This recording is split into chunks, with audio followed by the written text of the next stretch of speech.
نے تو کچھ نہیں کرنا، ہر بندہ حکومت کو کوس رہا ہے۔ تو حکومت کو تو یعنی کہ اپنی لڑائیوں سے فرصت نہیں ہے۔ انہوں نے کسی سیاسی ورکر کو گرفتار کرنا ہو، کسی سیاسی لیڈر کے پیچھے پولیس چلانی ہو، یا کسی کے خلاف بیان بازیاں کرنی ہو، کسی کے اوپر الزام تراشیں کا نہیں ہے۔ سوال یہ پیدا ہوتا ہے کہ جب یہ حضرات اپنے جلسے کرتے ہیں تو ان کے پاس ایک کلاؤڈ جمع ہو جاتا ہے، لاکھوں کی تعداد کے اندر ان حضرات کے بقول ہمارے پاس ہمارے ورکر ہوتے ہیں، کارکنان آتے ہیں۔ تو یہ جو ہمارے علاقے متاثرین ہیں، یہ علاقے جو وبائی صورتحال اختیار کر چکے، وہاں پر یہ لوگ نظر کیوں نہیں آتے؟ بسم اللہ الرحمن الرحیم۔ السلام علیکم ورحمۃ اللہ وبرکاتہ۔ میرا نام خلیل الرحمان شاہ اور آپ حضرات میرا آفیشیل یوٹیوب چینل خلیل شاہ اسپیچز دیکھ رہے ہیں۔ میں اپنے چینل سے آپ حضرات سے مخاطب ہوں۔ گزشتہ 2 ماہ سے ملک پاکستان کے طول و عرض کے اندر بارشیں ہو رہی ہیں، جن کی وجہ سے تقریباً پورا پاکستان متاثر ہے، اور زیادہ تر متاثر ہونے والے دیہی علاقے ہیں۔ صوبہ بلوچستان، صوبہ سندھ، صوبہ پنجاب، تقریباً پورے ملک کے اندر ہر طرف بارشیں ہی بارشیں ہیں۔ بلوچستان کافی اس صورتحال سے متاثر ہوا ہے، کئی گھر منہدم ہو چکے ہیں، کئی بستیاں صفحہ ہستی سے مٹ چکی ہیں، اور لاکھوں افراد بے گھر ہو چکے ہیں۔ وہ لوگ جو لوگوں کو کھلایا کرتے تھے، جن کے گھروں میں آ کر کئی لوگ کھانا کھایا کرتے تھے، آج وہ خود بے گھر ہو چکے ہیں۔ اس طرح جنوبی پنجاب کے اندر بھی کافی علاقے جو ہیں اس سے متاثر ہے، خاص طور پر راجن پور کا علاقہ، ڈیرہ غازی خان کا علاقہ، ڈیرہ اسماعیل خان کا علاقہ، اور کل پرسوں سے تونسا، اس کی بھی خبریں آ رہی ہیں۔ وہاں کے حضرات جو ہے نا سوشل میڈیا کے اوپر بڑی آواز بلند کر رہے ہیں کہ تونسا کا علاقہ بھی سیلاب سے بڑا متاثر ہو چکا ہے، کئی مکانات منہدم ہو چکے ہیں۔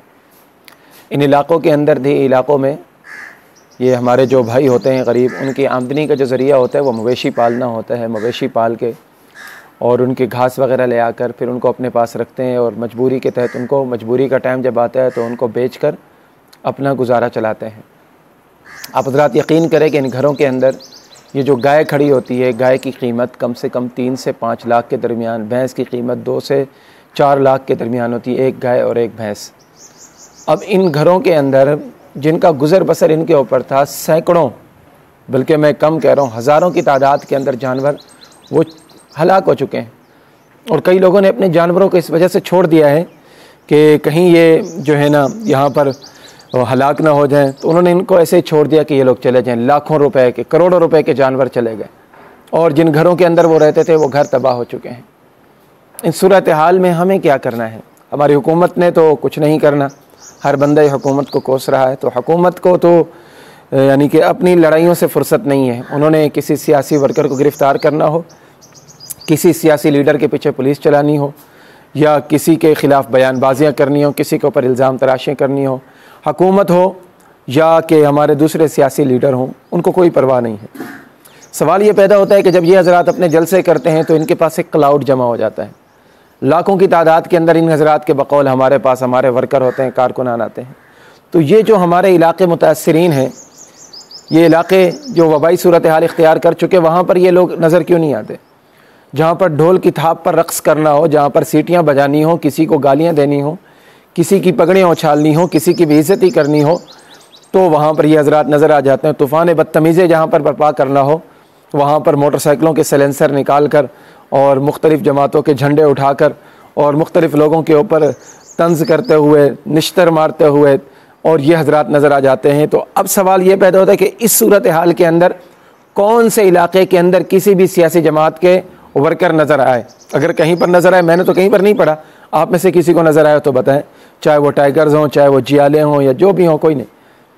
اس صورتحال میں بھی آپ حضرات کو صفحے اول کے اندر جو لوگ نظر آئیں گے وہ مذہبی طبقہ ہوگا، وہ مذہبی افراد ہوں گے، وہ مدارس کے طلباء ہوں گے، مساجد کے ائمہ اکرام ہوں گے، اور سوشل ورکر ایسے لوگ ہوں گے کہ جن کا سیاست سے کوئی تعلق نہیں ہے۔ آپ یہاں پر دیکھ لیں، بلوچستان کے اندر دیکھ لیں، وہاں پر کئی ٹرسٹ جا کر کام کر رہے ہیں، لیکن وہاں پر کوئی سیاسی ورکر نظر نہیں آئے گا آپ کو۔ آپ جنوبی پنجاب کے اندر آ جائے، یہاں پر کوئی سیاسی ورکر نظر نہیں آ رہا۔ تو بڑا ہی دکھ ہوتا ہے ہمیں کہ جب دکھ کی گھڑی ہوتی ہے تو اس وقت ہمارے سیاسی لیڈر اور ہمارے سیاسی جو بڑے وڈیرے ہوتے ہیں وہ نظر نہیں آتے، اور جب ووٹ کا ٹائم ہوتا ہے تو یہ حضرات سب سے پہلے، اور ہم عوام نے ان کو منتخب کر کے آگے جانا ہوتا ہے، جن کو ہمارے دکھ درد کا کوئی پتہ ہی نہیں ہے، اور جن کو پتہ ہی نہیں ہے کہ آج ہماری عوام کے ساتھ کیا ہو رہا ہے۔ آپ کے حلقے کے اندر جو حضرات منتخب ہو گئے ہیں MN MPs، اکا دکا شاید آئے ہوں، ورنہ کوئی ان دنوں کے اندر نظر نہیں آتا۔ تو ہم نے کیا کرنا ہے اس صورتحال کے اندر؟ ہم سب نے ایک دوسرے کا تعاون کرنا ہے۔ جس کا گھر بچ گیا ہے وہ اپنے گھر کے اندر دوسروں کو پناہ دے، جس کے پاس غلہ بچ گیا ہے وہ ایک کی جگہ 5 کو کھلا سکتا ہے۔ اگر وہ 2 روٹیاں کھاتا تھا 2 کی جگہ 1 کر لے، 1 جو ہے وہ مستحقین تک پہنچائے، ان متاثرین تک وہ پہنچائے۔ جو ارد گرد کے علاقے ہیں ہمارے، الحمدللہ پنجاب کے اندر کپاس کی فصل چل رہی ہے اور اتنی تباہ نہیں ہوئی کہ جتنا لوگ ظاہر کر رہے ہیں۔ میں جس علاقے کے اندر ہوں یہاں پر فی ایکڑ لوگ اس وقت 50 سے 60 ہزار کی فصل بیچ چکے ہیں کپاس، اور آگے تقریباً یہ 2 مہینے اور فصل چلنی ہے۔ تو اندازہ لگائیں اللہ تبارک و تعالی کتنا ان کو دے رہا ہے۔